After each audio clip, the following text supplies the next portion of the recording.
Good afternoon dear student. आइए exercise 11.2 three dimensional geometry में हम एक्सरसाइज 11.2 के क्वेश्चन कर रहे थे।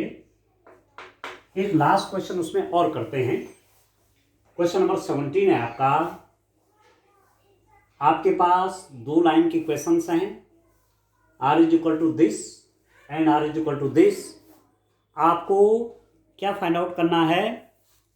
इन लाइंस के बीच में shortest distance. Find the shortest distance between the lines whose vector equations are r is equal to 1 minus T I plus T minus 2j plus 3 minus 2t k and r is equal to s plus 1i plus 2s minus 1j minus 2s plus 1k। इन दो lines के बीच में आपको shortest distance find out करनी है। कहने का मतलब हुआ कि परपेंडिकुलर डिस्टेंस इनके बीच में कितनी होगी। ठीक है दोस्तों, तो थोड़ा सा इनको एक अरेंज करते हैं। तो फर्स्ट इक्वेशन आपके पास क्या है? r इज इक्वल टू, इसको मैं खोल लेता हूं, i minus T J plus इसको ओपन कर लेते हैं टी जे माइनस 2j प्लस इसको लिख देता हूं मैं 3k माइनस 2t k और मल्टीप्लाई कर दे रहा हूं, इसमें i का, इसमें j का, इसमें k का। अब इसको अरेंज करता हूं। r is equal to i minus 2j plus 3k plus t times of, देखिए ये i है, i minus 2j plus 3k, एक ब्रैकेट के अंदर t कॉमन ले लीजिए यहां पर, minus i minus 2j minus 2k। ठीक है दोस्तों, t कॉमन आ गया, माइनस i। ठीक है, इसमें i था, j में थोड़ा सा देख लीजिए एक बार। i से किया, i minus T I plus T J minus 2j, ठीक है, और 3k माइनस 2t। अच्छा एक चीज और देखिए, यहां पर मैं कोफिशिएंट किसके ले रहा हूं? आप देखिए, मैं t के कोफिशिएंट यहां कलेक्ट कर रहा हूं। t में देखिए माइनस i, ठीक है, टी जे प्लस j, ये तो कॉमन है, और यहां से माइनस 2k आप ऐसे ले लीजिए, इसको इक्वेशन नंबर 3 कर लीजिए। ठीक है, तो ये किस फॉर्म का हुआ? ये हो गया r is equal to A plus lambda B की फॉर्म का हो गया, जहां आपके पास a है i minus 2j plus 3k और b आपका हो जाएगा माइनस i, ठीक है दोस्तों, प्लस j और माइनस 2k। ठीक है, एकदम से इसको अरेंज कर दिया। ठीक है, अब आप देखिए अगेन, यहां आप देखिए r is equal to, i से मल्टीप्लाई करिए S I plus i plus j से मल्टीप्लाई करिए 2sj माइनस j माइनस अंदर मल्टीप्लाई करिए 2sk माइनस k। ठीक है दोस्तों, i से मल्टीप्लाई किया S I plus i, j से मल्टीप्लाई किया 2sj माइनस j, k से मल्टीप्लाई किया माइनस 2sk माइनस k। और मैं इसको कैसे लिख सकता हूं? r इज इक्वल टू, देखिए i j k, इसको एक साथ लिख लीजिए, i minus j minus k plus यहां पर s कॉमन ले लीजिए, s के कोफिशिएंट एक साथ कर लीजिए, यहां पर हो जाएगा i, यहां पर कितना हो जाएगा प्लस 2j और ये हो जाएगा माइनस 2k। इक्वेशन नंबर हो गया 4। ठीक है, इक्वेशन 3 की तुलना, कंपैरिजन किससे करने पर? r is equal to a1 plus lambda b1 से करने पर क्या क्या मिलेगा student? R is equal to A one plus lambda B one, ये आपके पास लाइन की इक्वेशन होती है। इससे इसका कंपैरिजन करिए, what we get, this implies that A one आपका ये आ जाएगा आई minus 2j plus 3k, and देखिए b1, क्लियर स्टूडेंट। यहां पर आप चाहो t कर दो, यहां पर चलिए t कर देता हूं, टी बी वन, लैम्डा करो, म्यू करो, टी करो, जो भी है, ठीक है। ये आपका कांस्टेंट क्वांटिटी है, ये जो भी है ये कांस्टेंट क्वांटिटी है। तो यहां पर आपके पास इससे कंपैरिजन कर रहा हूं, तो ये b की वैल्यू हो जाएगी। b कितना हो जाएगा आपका, b is equal to minus I plus J minus 2k, and comparing equation 4 with किससे, r is equal to a2 plus sb2, इसका कंपैरिजन, क्योंकि ये भी लाइन की इक्वेशन है, ये भी लाइन की इक्वेशन है, इस लाइन की इक्वेशन को मैं इससे कंपेयर कर लेता हूं। तो मेरे पास कितना हो जाएगा, this implies that a2 is given by i minus j minus k, and b2 आपके पास स्टूडेंट कितना हो जाएगा, ये b1 है, b2 आपके पास कितना हो जाएगा, b2 आपके पास हो जाएगा i plus 2j minus 2k, ये आपके पास आ गया, ये a2 की वैल्यू आ गई, और ये कौन सी आ गई स्टूडेंट, b2 की वैल्यू आ गई। तो मेरे पास सब आ गए, एक जगह मैं इनको रख लेता हूं। देखिए a1 आपके पास आया हुआ है, a1 मैं ये लिख रहा हूं i minus 2j plus 3k, i minus 2j plus 3k, b1 मैं लिख रहा हूं b1 vector minus i plus j minus 2k, a2 vector मेरे पास कौन सा आया है, i minus j minus k, b2 vector is i plus 2j minus 2k, a1 vector आपके पास आया i minus 2j plus 3k, b1 vector i minus i plus j minus 2k, a2 vector है i minus j minus k, b2 vector है i plus 2j minus 2k। इस सब values मैंने एक साथ यहां रख लिए, ठीक है। अब मैं क्या निकालना है, मैंने शॉर्टेस्ट डिस्टेंस मेरे को चाहिए। आप देखिए शॉर्टेस्ट डिस्टेंस का फॉर्मूला आप जानते हैं, shortest distance between two lines. यदि लाइन आपकी वेक्टर फॉर्म में है तो शॉर्टेस्ट डिस्टेंस कैसे फाइंड आउट करते हैं, शॉर्टेस्ट डिस्टेंस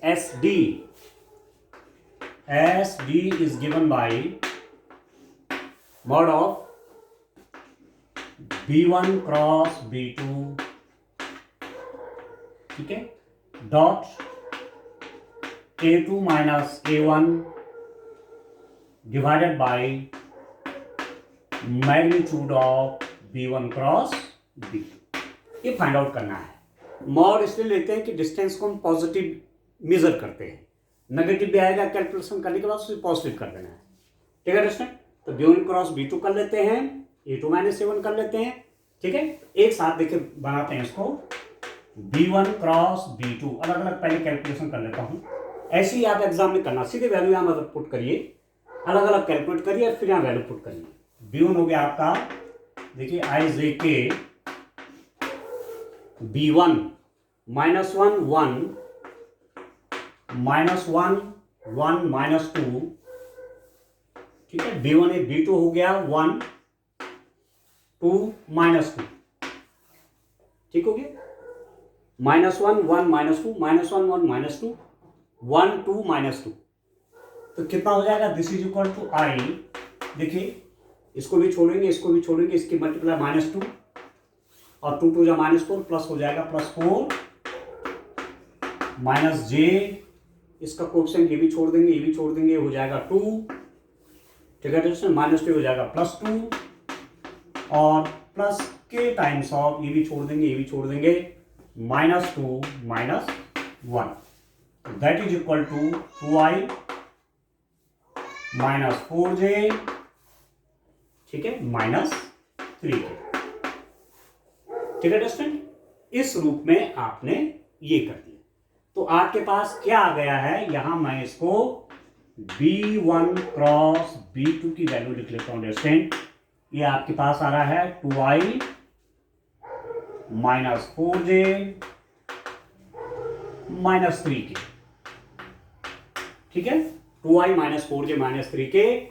इसका मैं मैग्नीट्यूड ले लेता हूं, B1 क्रॉस B2 का मैग्नीट्यूड कितना हो जाएगा, ठीक है। वेक्टर का मैग्नीट्यूड निकालना आप जानते हैं। इसका मैग्नीट्यूड कैसे निकलेगा, i के कोएफिशिएंट का स्क्वायर, 2 स्क्वायर प्लस j के कोएफिशिएंट का स्क्वायर -4 स्क्वायर प्लस k के कोएफिशिएंट का स्क्वायर -3 स्क्वायर। ये कितना हो गया स्टूडेंट, 9, 16, 25 एंड 4 हो जाएगा स्क्वायर रूट ऑफ 29। तो यहां पर मैं ये भी लिख देता हूं, B1 cross B2 is equal to square root of 29।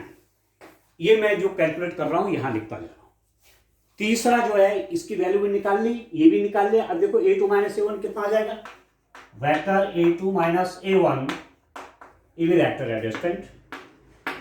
a2 आपके पास कितना है वो मैंने यहां लिखा हुआ है, देखिए a2 मैंने लिखा हुआ है i - j - k, i - j - k -a1,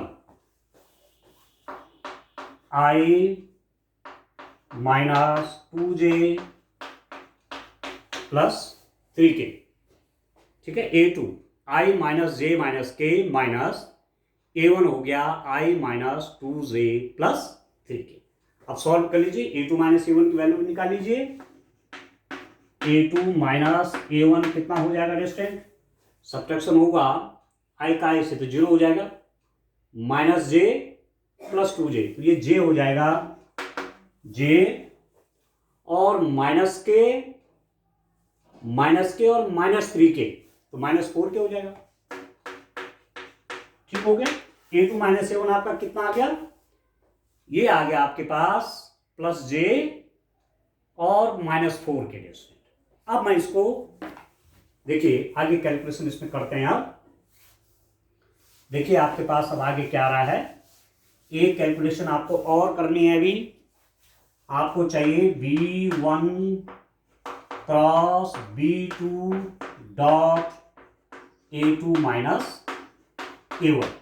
B1 cross B2 dot A2 -A1। तो B1 क्रॉस B2 आपके पास ये है 2i -4j -3k डॉट, ठीक है दोस्तों। B1 क्रॉस B2 हो गया आपके पास 2i -4j -3k dot product with A2 -A1 कितना आया, ये मैंने यहां पर लिखा हुआ है j -4, ठीक है। जब आप 3 डायमेंशनल ज्योमेट्री में काम कर रहे हैं तो देखो वेक्टर फॉर्म में है सारे, तो वेक्टर का डॉट प्रोडक्ट, वेक्टर का क्रॉस प्रोडक्ट, वेक्टर का मैग्नीट्यूड, ये सब आप यहां कर रहे हैं। तो वेक्टर का चैप्टर आपका ऑलरेडी कवर हो जा रहा है, ठीक है।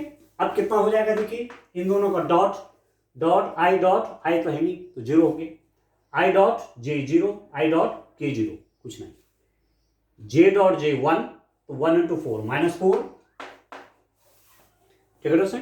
j dot k 0, k dot j 0, k dot k 1, और ये हो जाएगा प्लस कितना 12, ठीक है दोस्तों। कितना हो गया, 12 हो गया, and this is equal to 8 आ गया आपके पास। मेरे पास ये वैल्यू न्यूमरेटर में कितनी हो जाएगी, +8। अब आप यहां वैल्यू रख लीजिए, शॉर्टेस्ट डिस्टेंस, न्यूनतम दूरी, ठीक है दोस्तों। शॉर्टेस्ट डिस्टेंस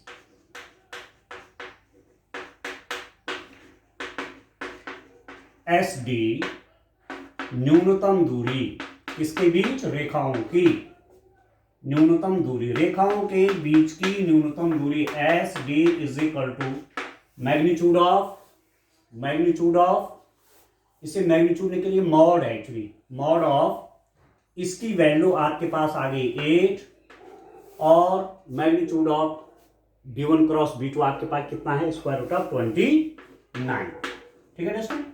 तो इसको आप लिख लीजिए 8 ओवर स्क्वायर रूट ऑफ 29।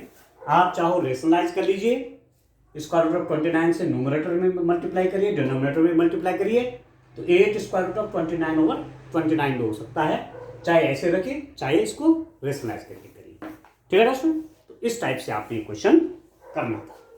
ठीक है, अब देखिए इसके बाद दोस्तों ये तो जो स्ट्रेट लाइन थी आपके पास, स्ट्रेट लाइन, दो स्ट्रेट लाइन के बीच में एंगल निकालना हो चाहे, ठीक है, स्ट्रेट लाइन का इक्वेशन आपको वेक्टर फॉर्म में चाहिए, चाहे कार्टेशियन फॉर्म में चाहिए, चाहे स्ट्रेट लाइन के बीच की डिस्टेंस या आप शॉर्टेस्ट डिस्टेंस जो कहेंगे उसके सारे क्वेश्चन आपने कर लेने हैं।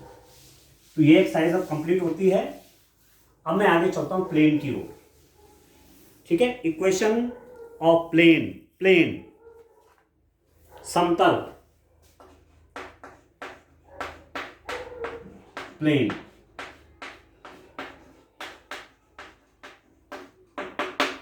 ठीक है दोस्तों, हमने प्लेन की इक्वेशन पढ़नी है किसमें, स्पेस में। प्लेन समतल, जैसे ब्लैक बोर्ड का तल है, ठीक है, स्पेस में अंतरिक्ष में क्या इक्वेशन हो सकता है। ठीक है, तो प्लेन का विस्तार, एक्सटेंशन, एक्सपेंशन आप कह सकते हैं, अनंत विस्तार है इसका भी। ठीक है, तो जैसे हमने स्ट्रेट लाइन का इक्वेशन आपने 11th क्लास में तो 2 डायमेंशनल प्लेन में या प्लेन में सीधे सीधे कहेंगे लाइन का इक्वेशन पढ़ा, परंतु स्पेस में लाइन के इक्वेशन को पढ़ने के लिए आपने 2 स्थितियां देखी। ठीक है, और वहां इक्वेशन फाइंड आउट करी, तो लाइन का इक्वेशन स्पेस में। ऐसे ही प्लेन के केस में है। ठीक है, स्पेस में प्लेन है, उसकी इक्वेशन कैसे फाइंड आउट करेंगे, तो 3 स्थितियां हैं। 3 स्थितियों में हमने किसी प्लेन का इक्वेशन आपको फाइंड आउट करना है। एक पोजीशन ये है, अब बात ये आती है कि स्पेस में प्लेन कैसे फिक्स होगा। प्लेन हमारा है तो फिक्स कैसे उसको करेंगे। ठीक है, स्पेस में प्लेन को फिक्स कैसे करेंगे, तो पोजीशन यदि फिक्स है तभी जाकर के क्वेश्चन फाइंड आउट होगी। ठीक है, तो एक स्थिति यह है कि प्लेन किसी एक पॉइंट से होकर जा रहा है, एक पॉइंट से होकर प्लेन जा रहा है, ये कोई पॉइंट है, इससे प्लेन जा रहा है, बट एक पॉइंट से तो इनफाइनाइट नंबर ऑफ प्लेन जा सकते हैं। ऐसा भी जा सकता है, यूं भी जा सकता है, यूं भी जा सकता है, इस टाइप से भी जा सकता है, ऐसे भी जा सकता है। एक पॉइंट से तो इनफाइनाइट नंबर ऑफ प्लेन्स आएंगे, एक पॉइंट से जाने वाले। तो इसमें दूसरी बात एक कर दी कि यदि ओरिजिन से प्लेन की परपेंडिकुलर डिस्टेंस आपको पता है, ओरिजिन से प्लेन की परपेंडिकुलर डिस्टेंस आपको पता है, मतलब ओरिजिन से प्लेन पर आपने परपेंडिकुलर डाला है और वो डिस्टेंस आपको पता है, तो परपेंडिकुलर पढ़ने से अब प्लेन आपका, उसकी पोजीशन आपकी फिक्स हो गई एक हिसाब से। ठीक है ना, अब वो इधर उधर नहीं जाएगा। ठीक है, और प्लेन कहां से पास हो रहा है, एक तो प्लेन कहां से पास हो रहा था, एक वो बात है, और दूसरा परपेंडिकुलर डिस्टेंस आपको उसकी ओरिजिन से पता है। ठीक है दोस्तों, ठीक है ना, तो पॉइंट फिक्स होने से अब प्लेन आपका आगे पीछे नहीं होगा, क्योंकि परपेंडिकुलर डिस्टेंस तो वेरियस टाइप के हो सकते हैं ना। ठीक है, प्लेन है, प्लेन पे परपेंडिकुलर डिस्टेंस, ओरिजिन से आप परपेंडिकुलर डिस्टेंस डाल रहे हैं। ठीक है, पर प्लेन किस पॉइंट से होकर पास हो रहा है, इन दोनों से लेकर के, या मैं सीधी सीधी आपको बात कहूं कि पॉइंट तो आपको दिया हुआ है, वहां से प्लेन पास हो रहा है। ठीक है, तो इतना होने से ही पर्याप्त नहीं होगा, आपको कुछ और भी चाहिए, एक स्थिति वो भी है। तो यहां जब प्लेन की इक्वेशन होगी तो 3 फॉर्म में आपको प्लेन की इक्वेशन आएगी। ठीक है, जब प्लेन किसी एक पॉइंट से होकर पास हो रहा है, मैंने कहा प्लेन पॉइंट से होकर पास हो रहा है, ठीक, और दूसरा पॉइंट से पास होने के लिए मैं आपसे कह रहा हूं कि कई प्लेन ऐसे होंगे, एग्जैक्ट मिल जाए, यदि ओरिजिन से इस पर परपेंडिकुलर डिस्टेंस पता हो जाए कि कितनी दूरी पर है ये, उससे और क्लियर हो जाएगा। ठीक है, तो फर्स्ट फॉर्म आपकी ये है कि लाइन किसी प्लेन किसी पॉइंट से पास हो रहा है और ओरिजिन से प्लेन पर परपेंडिकुलर लेंथ आपको पता है, फर्स्ट केस।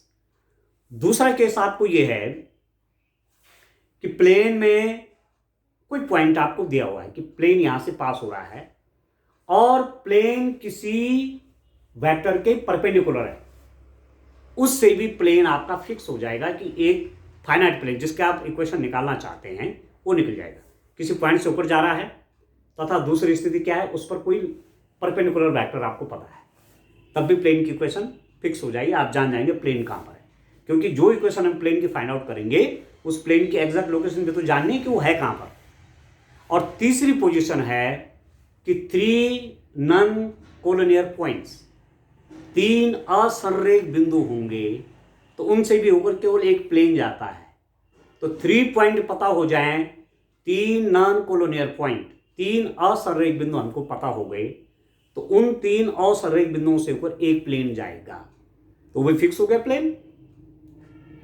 ठीक है, ठीक है दोस्तों, क्योंकि 3 नॉन कोलिनियर पॉइंट से एक ही प्लेन जाएगा, तो वो भी एग्जैक्ट आपको प्लेन की इक्वेशन फाइंड आउट हो जाएगी। ठीक है दोस्तों, तो आपके पास क्या है, समतल का अभिलंब और मूल बिंदु से समतल की दूरी ज्ञात, अर्थात अभिलंब रूप में समतल का समीकरण एक बिंदु से गुजरता है, दी गई दिशा के लंबवत है तथा वो 3 असंरेख बिंदुओं से गुजरता है। जो मैंने पहली कंडीशन आपको बताई, पहली कंडीशन आपको है, देखिए